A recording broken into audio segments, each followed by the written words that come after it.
Israel के सबसे बड़े दुश्मन और हमास चीफ इस्माइल हानिया की मौत के बाद अब मोसाद की चर्चा है। मोसाद यानी वो नाम जिसे सुनकर बड़े बड़े आतंकी सुरमा थर्रा जाते हैं।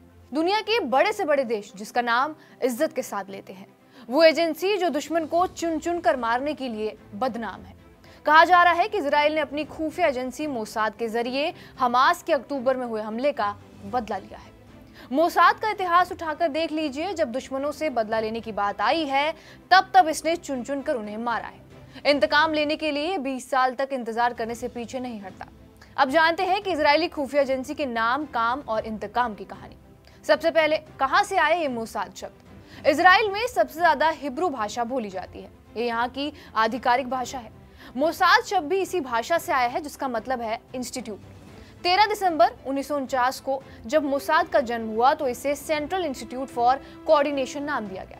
बाद में इसका नाम बदला गया। तेल अवीव में इसका मुख्यालय है और वर्तमान में इजराइल में 3 एजेंसियां हैं, अमन, मोसाद और शिन बेट।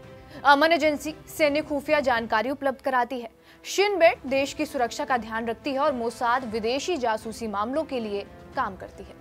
इसकी नींव तत्कालीन प्रधानमंत्री डेविड बेन गुरियन ने रखी थी और इसका गठन खास तौर पर आतंकवाद से लड़ने के लिए किया गया था। ये सेना के खुफिया विभाग देश की आंतरिक सुरक्षा और विदेश मंत्रालय के साथ तालमेल बिठाते हुए काम करती थी। 1951 में इसे प्रधानमंत्री कार्यालय के अधीन कर दिया गया था, यानी ये एजेंसी सीधे इजराइल के प्रधानमंत्री को रिपोर्ट करती है। इसके पहले डायरेक्टर रियूवेन शिलोआ थे। शिलोआ के बाद इसकी कमान हरल के हाथों में आ गई और उन्होंने इस एजेंसी को आतंकियों की किलिंग मशीन में बदल दिया।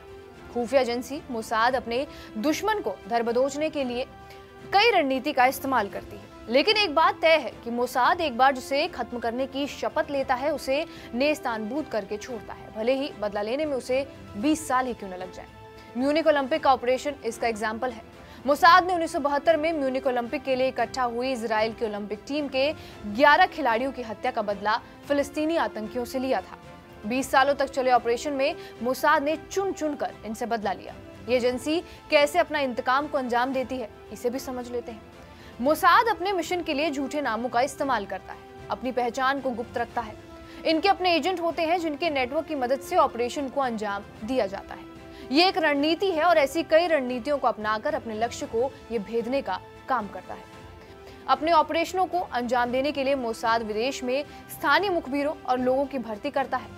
ये वो लोग होते हैं जिन पर इनकी नजर रहती है, जिनसे ये आसानी से काम करा सकते हैं। मोसाद की ऑपरेशनल विंग ये काम करती है। कई मीडिया रिपोर्ट्स में ये दावा किया गया है कि ये यूनिट टारगेट किलिंग का काम करती है, यानी किसे निशाना बनाना है उसे खत्म करने का काम यही करती है।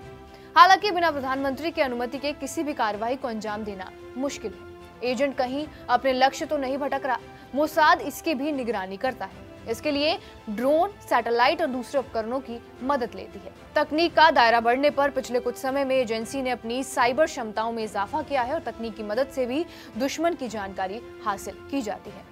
मंगलवार को जिस तरह हवाई हमले में हमास चीफ की हत्या हुई, उसी तरह 22 मार्च 2004 को हमास के संस्थापक शेख यासीन पर हेलफायर मिसाइलों की बारिश करने के लिए हेलीकॉप्टरों का इस्तेमाल किया गया था। इजराइल अपने टारगेट को निशाना बनाने के लिए दूर से ही विस्फोटकों का इस्तेमाल करता है। इसके बाद बम के जरिए ये कैसे हमला करते हैं? दिसंबर 1972 में पेरिस में एक पीएलओ प्रतिनिधि के घर में घुसकर उसके टेलीफोन में बम रखवाए गए। इसके बाद पीएलओ प्रतिनिधि का टेलीफोनिक इंटरव्यू फिक्स किया गया। बम को दूर से ही रिमोट से ऑपरेट किया गया और यह धमाका हुआ।